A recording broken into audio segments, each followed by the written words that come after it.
Hello दोस्तों, एक बार फिर से स्वागत है आपका easy to learn YouTube channel में। अगर आपने एक्सेल पे काम किया है या आपको थोड़ा बहुत भी एक्सेल आता है तो आपने कभी ना कभी पिवट टेबल का नाम तो जरूर सुना होगा। पिवट टेबल लोगों को बहुत ही कम समझ में आता है क्योंकि इसकी प्रॉपर गाइड आपको कभी नहीं मिलती है। हालांकि लोग फॉर्मूले पे बहुत ध्यान देते हैं, लेकिन पिवट टेबल की मदद से हम बहुत सारे फॉर्मूले को इलिमिनेट करके और बहुत इफेक्टिवली काम कर सकते हैं। तो आइए चलते हैं आज की वीडियो में, सीखते हैं पिवट टेबल्स के बारे में। आज की वीडियो में पिवट टेबल को बनाने से पहले हमने एक सैंपल डेटा लिया है जो कि सुपर स्टोर का डेटा है।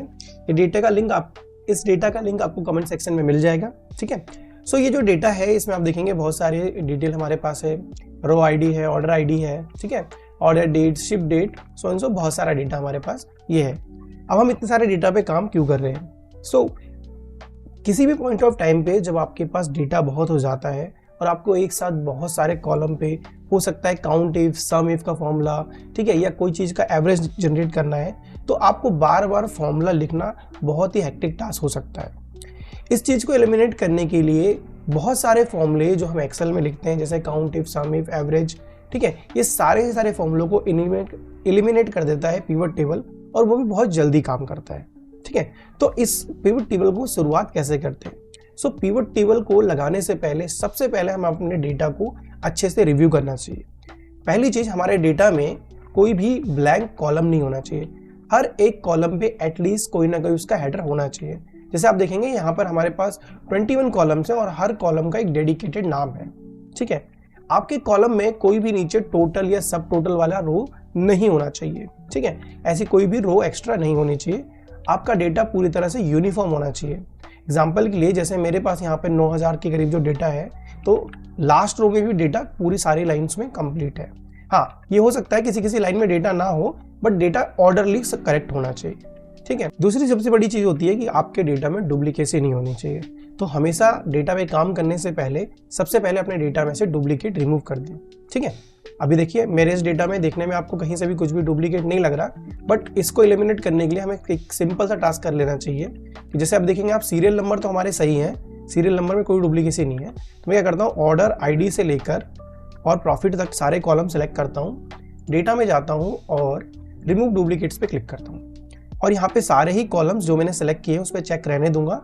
यानी अगर ऐसा कोई भी रो जिसमें सारा ही डेटा सेम है, वो डुप्लीकेट माना जाएगा और उसे हम रिमूव कर देंगे। तो मैं जैसे ही यहाँ पे ओके प्रेस करूंगा तो आप देखेंगे एक डुप्लीकेट वैल्यू हमें फिर भी मिल गई है। ठीक है, तो आप अगर नेकेड आई से देखेंगे तो शायद आपको ना मिले, इसलिए आप सबसे पहले रिमूव डुप्लीकेट का ऑपरेशन कर लें ताकि आपका डेटा में कोई डुप्लीकेसी ना रहे। ठीक है, उसके बाद जब भी आप पिवट टेबल को लगाने के लिए शुरुआत करते हैं तो सबसे पहले आपको इंसर्ट में जाना है। ठीक है, इंसर्ट में आप देखेंगे हमारे पास टेबल के ऑप्शन में दो ऑप्शन है। आप देखेंगे हमारे पास एक टेबल का ऑप्शन भी है, रिकमेंडेड पिवट टेबल भी है और पिवट टेबल भी है। अच्छा ये माना जाता है कि हमारा डेटा अगर टेबल फॉर्मेट में हो तो वो ईजिली अपडेट हो सकता है और उसकी फॉर्मेटिंग भी अच्छी होगी। तो हमें क्या करना है, अपने डेटा को सेलेक्ट करना है और सिर्फ टेबल पे क्लिक कर देना है। जैसे आप क्लिक करेंगे पूरा टेबल का रेंज सेलेक्ट हो जाएगा और हम यहाँ से ओके कर देंगे, हमारा डेटा टेबुलर फॉर्म में सेट हो जाएगा। अगर आपको ये डिज़ाइन नहीं अच्छा लग रहा तो आप टेबल स्टाइल में जाकर यहाँ से कोई अपने हिसाब से डिज़ाइन सेलेक्ट कर सकते हैं। ठीक है, तो ऐसे करने के बाद हमें इंसर्ट में पिवट टेबल पे जाना है। जैसे इस पर क्लिक करेंगे तो हमारे टेबल का जो भी नाम होगा वो हमें यहाँ देखने को मिलेगा और ऑटोमेटिक वो सिलेक्ट भी हो जाएगा। जैसे अभी फिलहाल हमारे टेबल का नाम टेबल 1 है। उसके बाद दूसरा जो ऑप्शन होता है कि हमें ये डेटा कहाँ पर, वो जो पिवट टेबल है वो किस शीट पे बनानी है, न्यू वर्कशीट या एग्जिस्टिंग। तो मैं यहाँ न्यू वाले ऑप्शन में क्लिक करके ओके कर देता हूँ। अब देखेंगे जैसे ही मैंने ओके किया और हमारे पास एक पिवट टेबल 1 नाम से एक स्ट्रक्चर बन के आ गया है और अभी इसमें कोई भी रिपोर्ट जनरेटेड नहीं है। ठीक है, अगर आपने मेरी पुरानी वीडियोस देखी हैं तो उसमें मैंने बताया था कि एक्सेल में जब भी हम कोई ऑब्जेक्ट यूज करते हैं, ठीक है, तो जब भी हम उस ऑब्जेक्ट को सेलेक्ट करते हैं तो उस ऑब्जेक्ट से रिलेटेड जो टैब्स हैं हमें वो लास्ट में देखने को मिलते हैं। जैसे एग्जांपल के लिए अगर मैं किसी और सेल पे क्लिक कर दूंगा तो आप देखेंगे लास्ट में जो दो ऑप्शन थे हमारे पिवट टेबल से रिलेटेड वो अब नहीं है, वो टैब गायब हो गए। तो जब भी हमें कुछ भी एडिट करना है पिवट टेबल में तो पहले हमें पिवट टेबल वाले ऑप्शन को सेलेक्ट करना होगा, यानी इस एरिया को सेलेक्ट करना होगा, तभी हमारे पास ये दो ऑप्शन आएंगे जिसमें है पिवट टेबल एनालाइज और डिजाइन। ठीक है, पहले हम बात करते हैं पिवट टेबल के इंटरफेस के बारे में। जैसे हम पिवट टेबल को सेलेक्ट करते हैं हमारे पास कुछ इस तरह का इंटरफेस आता है। आप इसे ड्रैग एंड ड्रॉप भी कर सकते हैं, ठीक है। अगर आप इसे डबल क्लिक करेंगे तो ये वापस से यहाँ पे कोलैप्स हो जाएगा। चाहे तो आप इसे यहाँ से सेलेक्ट करके मूव कर सकते हैं, ठीक है। तो हम इस तरह से मूव कर सकते हैं। मैं फिलहाल ये क्या करता हूँ, इस हेडर्स को हटा देता हूँ ताकि हमें पिवट टेबल अच्छे से दिखाए। सो पिवट टेबल फील्ड्स का जो हमें लेआउट मिलता है कुछ इस तरह का मिलता है, जिसमें हमारे पास ये कुछ फील्ड हमें देखने को मिलते हैं, जैसे order ID, order date, ship date, ठीक है। ये और कुछ नहीं, जो भी हमारा डेटा होता है उसके जो हेडर्स के नाम होते हैं ये वही हमारे पास अवेलेबल होते हैं, ठीक है। तो अगर वापस मैं जाऊं पिवट टेबल में तो ये सारे के सारे मुझे यहाँ देखने को मिलते हैं, ठीक है। अगर आप इस गियर वाले आइकन पे क्लिक करेंगे तो आप देखेंगे कि ये जो लेआउट है, ठीक है, इस लेआउट को चेंज करने का ऑप्शन यहाँ पे अवेलेबल है। जैसे करेंटली क्या है, हमारे पास सारे कॉलम्स के नाम यहाँ पर है, फिल्टर्स के ऑप्शन यहाँ है, रोज में जो डेटा हमें एंटर करना है वो यहाँ है, कॉलम्स का ऑप्शन यहाँ है, और जो भी हमें कैलकुलेशन करनी है नंबरिक कैलकुलेशन वो यहाँ पर है। अगर कई बार क्या होता है, कई यूजर्स की जो स्क्रीन साइज होता है लैपटॉप का वो छोटा होता है, तो उस कंडीशन में ज्यादातर लोग इस तरह के स्क्रीन साइज को यूज करते हैं, क्योंकि इसमें हमें ज्यादा जो हमारे हेडर से क्लियरली विजिबल हो जाते हैं, ठीक है। हालांकि मैं कहूंगा कि अगर आप बिगिनर हैं तो पहले आप इस वाले लेआउट को अच्छे से समझ लें, देन उसके बाद आप कैसे भी लेआउट पे काम करेंगे उसमें आपको कोई इश्यू नहीं होगा, ठीक है। तो जब हम इस लेआउट में आते हैं तो हमारे पास क्या है, जितने भी कॉलम्स हैं उन सबके नाम हमें यहाँ पे मिल जाते हैं, ठीक है। तो इसी कारण क्या है, हमें कोई भी कॉलम ब्लैंक नहीं रखना, वरना वो यहाँ पर इंसर्ट नहीं हो पाएगा, ठीक। अच्छा, अब बात करते हैं कि हमारे पास ये जो 4 बॉक्सेस हमारे पास दिए हैं इनका क्या काम है, ठीक है। सो सबसे पहले मैं कॉलम और रोज के बारे में बात करूंगा, क्योंकि आपने बहुत सुना होगा। तो कॉलम और रोज का सबसे फंडामेंटल फंक्शन ये है कि जब भी आप इसमें कोई वैल्यू डालेंगे, यानी कोई भी कॉलम को इंसर्ट करेंगे, मान लीजिए मैं कंट्री वाले कॉलम को रो में इंसर्ट करता हूँ, ठीक है, तो आपको चाहे आपके डेटा में कोई वैल्यू कितने बार भी लिखी हो वो उसको यहाँ पर यूनिकली लिख देगा, ठीक है। जैसे मान लीजिए कंट्री हमारे पास एक ही था, मैं इसे रिमूव कर देता हूँ। रिमूव करने के लिए सिंपली आप इस पर क्लिक करके रिमूव फील्ड या इसे ड्रैग टू आउटसाइड या इनसाइड कहीं भी कर सकते हैं। तो मैं एक काम करता है, सिटी को इंसर्ट करता हूँ। आप देखेंगे मेरे पास यहाँ पे बहुत सारी सिटीज आ गई हैं, ठीक है। अगर मैं इसे यहाँ से रिमूव करूँ, स्टेट्स को यहाँ पर रो में एंटर करूँ तो मेरे पास स्टेट्स भी बहुत सारे आ गई हैं, ठीक है।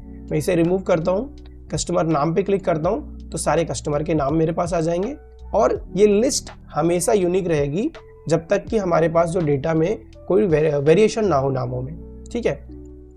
सो जब भी मैं कोई भी इसमें ऑप्शन डालूंगा वो जो भी कैटेगरी हो या सब कैटेगरी मुझे उसके यूनिक मिल जाएंगे। अगर आप डेटा में सब कैटेगरी में जाएंगे तो आप देखेंगे सब कैटेगरी वाले कॉलम में हमारे पास मल्टीपल टाइम्स वैल्यूज रिपीटेड हो रही हैं, बट यूनिक वैल्यू हमारे पास इतनी ही है। तो जब भी हम रो में कोई डेटा डालेंगे वो उसे क्या करेगा, उसका यूनिक जो लिस्ट है वो हमें प्रोवाइड कराएगा।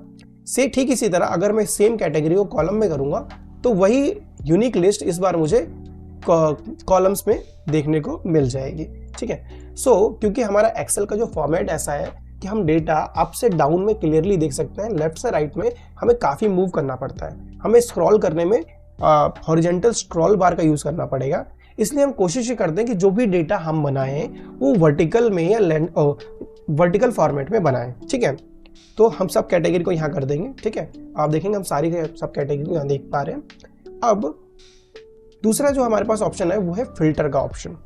फिल्टर का ऑप्शन बिल्कुल उसी तरह काम करता है जैसे हमने कभी किसी टेबल को या डेटा को फिल्टर किया था, ठीक है। मान लीजिए कि मेरे पास सब कैटेगरीज है और कैटेगरीज है, तो मैं जैसे कैटेगरी को आपको यूनिक दिखा देता हूँ। मेरे पास कैटेगरी यहाँ पे 3 आ गई, फर्नीचर, ऑफिस सप्लाई और टेक्नोलॉजी। मैं जैसे ही इस कैटेगरी को फिल्टर में इंसर्ट करूंगा आप देखेंगे मेरे पास लिस्ट पूरी की पूरी है। अभी मेरे पास यहाँ पर 17 आइटम्स हैं, ठीक है। मैं कैटेगरी में जाता हूँ, जैसे इस ड्रॉप डाउन मेन्यू पे क्लिक करके फर्नीचर सेलेक्ट करके ओके करता हूँ, तो आप देखेंगे जो भी मेरी 21 आइटम की लिस्ट थी उसमें सब मेरे को केवल और केवल फर्नीचर से रिलेटेड आइटम ही शो कर रहे हैं, वो भी यूनिक। ठीक इसी तरह अगर मैं ऑफिस सप्लाई पे क्लिक करूंगा तो केवल ऑफिस सप्लाई, और अगर मैं टेक्नोलॉजी पे क्लिक करूंगा तो सिर्फ टेक्नोलॉजी के ही आइटम मुझे यहाँ पे देखने को मिलेंगे। सो फिल्टर का यूज आपको समझ में आ ही गया होगा, ठीक है। अच्छा, फिल्टर में एक चीज और है कि जैसे मैंने यहाँ पे क्या किया, वन टाइम जैसे मैंने क्या किया कि एक बार में केवल एक ऑप्शन को ही सिलेक्ट किया। अगर मैं चाहूँ मुझे मल्टीपल ऑप्शन सेलेक्ट करने हैं तो मुझे सेलेक्ट मल्टीपल आइटम्स वाले चेक बॉक्स पे क्लिक करना है। फिर मैं एक बार में 2 आइटम्स को भी जैसे फर्नीचर और टेक्नोलॉजी को सिलेक्ट करूंगा तो उनसे रिलेटेड मेरे को सब कैटेगरीज यहाँ देखने को मिल जाएंगी। फिलहाल के लिए मैं इसे ऑल कर देता हूँ, तो मुझे सारी कैटेगरी देखने को मिल जाएंगी। ठीक है, सो आपने समझ लिया फिल्टर्स का, आपने समझ लिया रोज का, और अब हम कॉलम्स का। अब बात करते हैं हमारे वैल्यू फंक्शन का। सो वैल्यूज का सबसे जो मेन काम होता है वो होता है काउंट, सम और एवरेज निकालना। ठीक है, अब मान लीजिए अगर मैं यहाँ पे कोई ऐसा फील्ड डालूं जिसमें कोई नंबर नहीं लिखा है। ठीक है, अगर मैं आपको डेटा शो करता हूँ तो आप डेटा में देखेंगे कि हमारे पास कुछ डेट्स के कॉलम है, बाकी हमारे पास सारे टेक्स्ट के कॉलम है, हमारे पास पोस्टल कोड नंबरिक कॉलम है, उसके अलावा सेल्स, क्वांटिटी, डिस्काउंट और प्रॉफिट, ये 3 कॉलम ही नंबर के हैं। तो अगर इनके अलावा मैं कोई भी कॉलम, ठीक है, जिसमें जैसे मैं कस्टमर के नाम वाले कॉलम को अगर वैल्यू में छोड़ देता हूँ यहाँ पर या ऐड कर देता हूँ, तो आप देखेंगे यहाँ पे काउंट ऑफ कस्टमर नेम्स आ गए। ठीक है, अब इसने क्या करा है देखिए, आप ध्यान से देखेंगे, एसेसरीज में इसने 775 नंबर हमें दे दिया। अब ये आया कैसे, जरा इसे समझ लेते हैं। मैं सुपर स्टोर में जाता हूँ और सब कैटेगरी में एसेसरीज को सिलेक्ट कर लेता हूँ।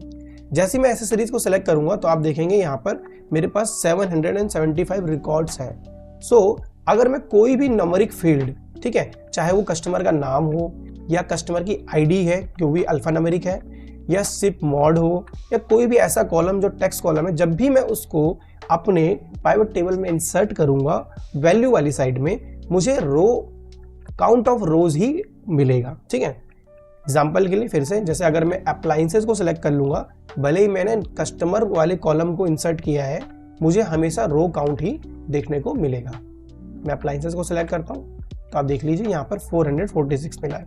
ठीक है, चाहे तो मैं आप कस्टमर नेम को यहाँ से मूव करके मैं यहाँ कंट्री वाले कॉलम को सिलेक्ट कर लेता हूँ। ठीक है, कंट्री में आपने देखा था एक ही वैल्यू है, बट मुझे आंसर हमेशा सेम ही मिलेगा। यानी अगर मैंने कोई ऐसा कॉलम जिसमें नंबरिक वैल्यूज नहीं है या नंबर्स नहीं है, उसको वैल्यूज वाले फील्ड में अगर डाला, कैटेगरी में डाला, तो मुझे हमेशा काउंट ऑफ रोज मिलेगा। क्लियर? ठीक है, मैं इसे रिमूव कर देता हूं। अब मैं क्या करता हूं, एक बार सेल्स वाले कॉलम को सिलेक्ट करूंगा जिसमें हमारे पास नंबर्स हैं। अब देखेंगे जैसे ही मैंने सेल्स वाले कॉलम को वैल्यूज वाले फील्ड में डाला है, यहां पर मुझे सम ऑफ सेल्स देखने को मिला instead of count of sales. ठीक है, अब देखेंगे यहां पर मुझे सम ऑफ सेल्स देखने को मिल रहा है। ठीक है, अब सम ऑफ सेल्स से क्या किया इसने, क्या किया कि एसेसरीज वाले कॉलम को सिलेक्ट किया, एसेसरीज वाली वैल्यूज को सिलेक्ट किया, और उसमें जितनी भी लाइंस में यानी जितनी भी रोज में सम ऑफ सेल्स की वैल्यू है उनको सम कर दिया। एग्जाम्पल के लिए हम एसेसरीज वाले पे फिल्टर लगाएंगे। जैसे हमने एसेसरीज पे फिल्टर किया और आप देखेंगे सेल्स में हमारे पास मल्टीपल वैल्यू है, पर जैसे ही मैं इनको सेलेक्ट करके टोटल करता हूं तो इसकी जो वैल्यू है 167380। तो इससे हमें समझ में आता है कि जब भी हम पिवट टेबल में तो वो को रखा है वो उसको सम कर देगा। ठीक है, हालांकि हम इसमें सम, काउंट और एवरेज ये तीनों ऑपरेशन कर सकते हैं केवल और केवल नंबर फील्ड पे। आइए बताता हूं कैसे। जैसे देख लीजिए मैंने पहली बार इसे इंसर्ट किया तो मेरे पास सम ऑफ सेल्स आया। मैं मल्टीपल टाइम्स भी चाहे तो इस कॉलम को यहाँ पे इंसर्ट कर सकता हूँ। आप देखेंगे यहाँ पे सम ऑफ सेल्स 2 करके मुझे कॉलम मिला है। मैं चाहता हूँ कि पहले वाले कॉलम में मुझे काउंट मिल जाए और दूसरे वाले में मुझे सम आ जाए। तो मैं क्या करूँगा, पहले वाले कॉलम पे सिलेक्ट करूँगा और यहाँ करूँगा राइट क्लिक। जैसे ही मैं राइट क्लिक करूँगा आप देखेंगे इस तरह का डायलॉग मुझे मिल जाएगा। हम फ्यूचर में राइट क्लिक का बहुत ज़्यादा यूज़ करने वाले हैं। इसमें देखिए यहाँ पे एक वैल्यू फील्ड सेटिंग नाम से हमारे पास ऑप्शन है। ये सेम ऑप्शन हमें क्या करेगा, हमें वैल्यूज वाले कॉलम में भी अगर जाओगे तो जो भी हमने यहाँ पर वैल्यूज पुट करी है, कॉलम पुट करें, उसमें भी आप जाओगे तो यहाँ वैल्यू फील्ड सेटिंग आएगा। ठीक है, तो चाहे आप यहाँ से वैल्यू फील्ड सेटिंग या यहाँ से वैल्यू फील्ड सेटिंग को भी सिलेक्ट कर सकते हैं। जैसे आप इसे सिलेक्ट करोगे तो आपके पास इस तरह का डायलॉग आएगा। इस डायलॉग में आप देखोगे समराइज वैल्यूज बाई एक ऑप्शन है और शो वैल्यूज एज। तो अभी हम समराइज बाई वैल्यूज को समझेंगे। तो अभी जो आप देखेंगे यहाँ पे हमारे पास बहुत सारे ऑप्शन है। मैंने आपको जैसा बताया था सम, काउंट और एवरेज, ये इसके मेन काम है जो हमें आगे बहुत यूजफुल होते हैं। तो अभी जैसे ऑटोमेटिकली सम पे सिलेक्टेड है, मैं इसे काउंट पे सिलेक्ट करके एंटर प्रेस करूंगा तो आप देखेंगे यहाँ पर अब मुझे काउंट देखने को मिला। ये बिल्कुल सिमिलर था जैसे मैंने कोई अल्फाबेट वाली कॉलम को इंसर्ट किया था। तो मुझे काउंट ऑफ सेल मिल गया और सम ऑफ सेल भी यहाँ पर देखने को मिला। सो एक्सेल में पिवट टेबल के अंदर हम बहुत इजीली काउंट इफ वाला फॉर्मूला और सम इफ वाला फॉर्मूला लगा सकते हैं। अब मैं आपको सेम ऑपरेशन, ठीक है, देखिए आपने देखा मैंने फटाफट ये कर दिया, सेम ऑपरेशन अगर मुझे count if of sum if से करना होता तो मुझे कितना टाइम लगता, मैं यहाँ करके दिखाता हूँ। ठीक है, तो सबसे पहले मैं यूनिक फंक्शन का यूज करूंगा ताकि मुझे यूनिक सब कैटेगरीज मिल जाए।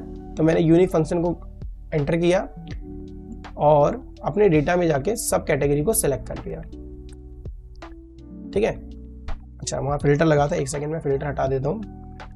फिल्टर हटा दिया मैंने और एक बार दोबारा से क्या करूँगा, यूनिक और सब कैटेगरी एंटर। ठीक है, अब आप देखेंगे यहाँ पर भी मेरे पास सेम जैसे यूनिक यहाँ पर थे काउंट इफ पिवट टेबल में, उसी तरह यूनिक देखने को मिला। अब मैं इसे शॉर्ट कर देता हूँ, तो मैं यहाँ पे शॉर्ट वाले फंक्शन का यूज करूंगा, शॉर्ट और ब्रैकेट बंद कर दूंगा। तो आप देखेंगे मेरे पास सेम लिस्ट आ गई, यूनिक लिस्ट जैसी मेरे पास पिवट टेबल में है। अब मैं यहाँ पे काउंट इफ फंक्शन का यूज करूंगा, मैं काम कर देता हूँ, इसको सब कैट लिख देता हूँ।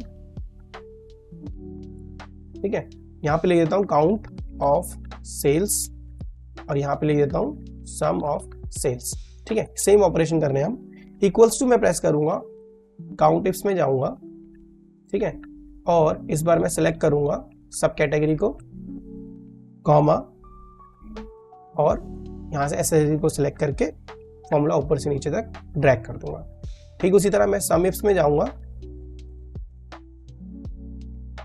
सबसे पहले सम रेंज के लिए मैं क्या करूंगा, सेल्स वाले कॉलम को सिलेक्ट करूंगा, कॉमा, फिर मैं सेकंड नंबर पे सब कैटेगरी वाले कॉलम को सिलेक्ट करूंगा, कॉमा, एंड देन मैं यूनिक वैल्यूज को सिलेक्ट करके ऐड कर दूंगा।